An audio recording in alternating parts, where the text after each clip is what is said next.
Pendant 10 jours, la DCC a accueilli 140 futurs volontaires pour les former avant leur départ en mission. Les volontaires présents lors de ce stage de préparation au départ partiront dans 34 pays.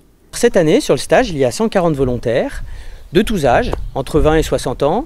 Et sur les 140 volontaires, il y a 21 couples, dont 6 avec enfants, donc ce qui représente 14 enfants qui vont aussi partir avec leurs parents. Les volontaires partent un petit peu partout dans le monde. Alors ils partent d'abord en Afrique, 30% en Afrique, et puis ensuite on a un quart en Amérique latine, un quart en Asie-Pacifique, et puis 20% au Maghreb. Alors cette année, notre grande satisfaction, c'est de pouvoir envoyer à nouveau 8 volontaires en Centrafrique, alors que nous ne pouvions pas être présents dans ce pays pendant 2 ans.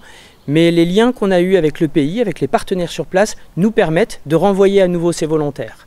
Par ailleurs, il y a d'autres pays en Afrique qui ont connu des situations assez tendues, mais pour lesquelles on peut encore envoyer des volontaires, grâce là aussi aux partenaires que l'on a sur place. Les enjeux de ce stage de préparation au départ est réellement pour les volontaires de se préparer de façon à la fois concrète au niveau technique de la mission, aussi au niveau contextuel, la géopolitique, les sociétés, les cultures, l'histoire de l'Église, des zones géographiques dans lesquelles ils vont partir, et aussi sur des aspects plus personnels, en particulier l'insertion locale, la vie quotidienne sur place, la vie relationnelle qu'ils vont tisser avec les personnes qu'ils vont rencontrer. La formation passe par la rencontre avec de nombreux intervenants. Donc pour tous les modules contextuels, géopolitiques, socioculturels, ce sont essentiellement des universitaires, des chercheurs qui viennent partager leurs réflexions et leurs connaissances. Les volontaires peuvent aussi rencontrer leur chargé de mission, qui est donc le bénévole responsable du suivi des volontaires et des partenaires dans le pays dans lequel ils sont affectés. Ils rencontrent aussi des anciens volontaires qui viennent témoigner de leur expérience pour se préparer davantage au départ. Que ce soit préparé, que ce soit bien cadré sur des informations qu'on n'avait pas avant et qu'on a maintenant.